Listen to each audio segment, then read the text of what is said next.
Aquella imatge la coneixets, és lo jurament del joc de palma. Mascou si aquella obra inacabada és demorada du símbol fort de la Revolució francesa. Sem lo 20 de juny de 1789, los deputats del Terç Estat s'amassen amb calques deputats del clergat i de la noblesa dins una sala de Versalles on se practicava lo joc de palma.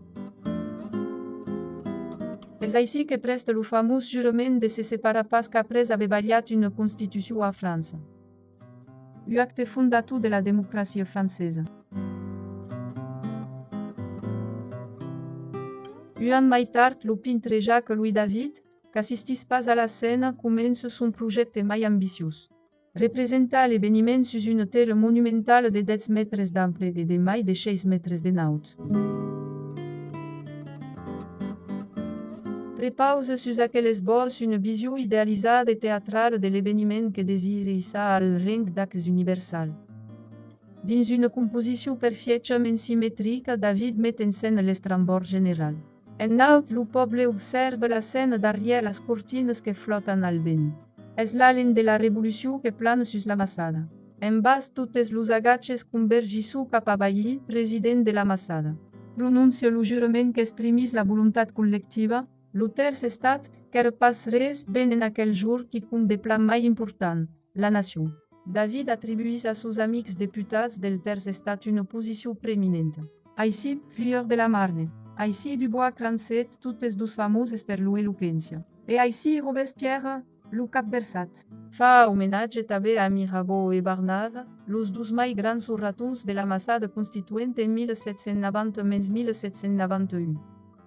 Al centre l'abat Grégoire, catholique, estrange pastor protestant et monge chartreuse. És l'unió de la nouvelle Église constitucional. Un sol deputat votarà pas al benefici del jurament. És Martin d'Auch, representat així prostrat sus sa cadira. Amb aquella tela, David desirava fundar una pintura nouvelle a l'imatge de la nouvelle France revolucionària. Mas lo destí d'aquella obra és a l'imatge de l'història tribulada de la revolució. L'obra foguet finançada per la Constituenta, mas l'engagement de l'artista dins la revolució i les dissensions internes entre los deputats rendu caduc aquella idealització de l'unitat nacional i conduch David a abandonar l'execució de son obra. Così pintra en effièch l'unanimitat des deputats de 1789 mentre que se dividís entre 1192. Ja Mirabeau, Bailly, Lafayette són considerats com traïdors a la causa republicana.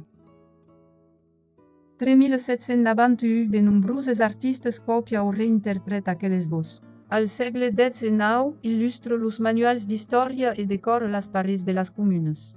L'obra és erigida en imatge oficial de la jornada del 20 de juny de 1789 i encarna darrere la història.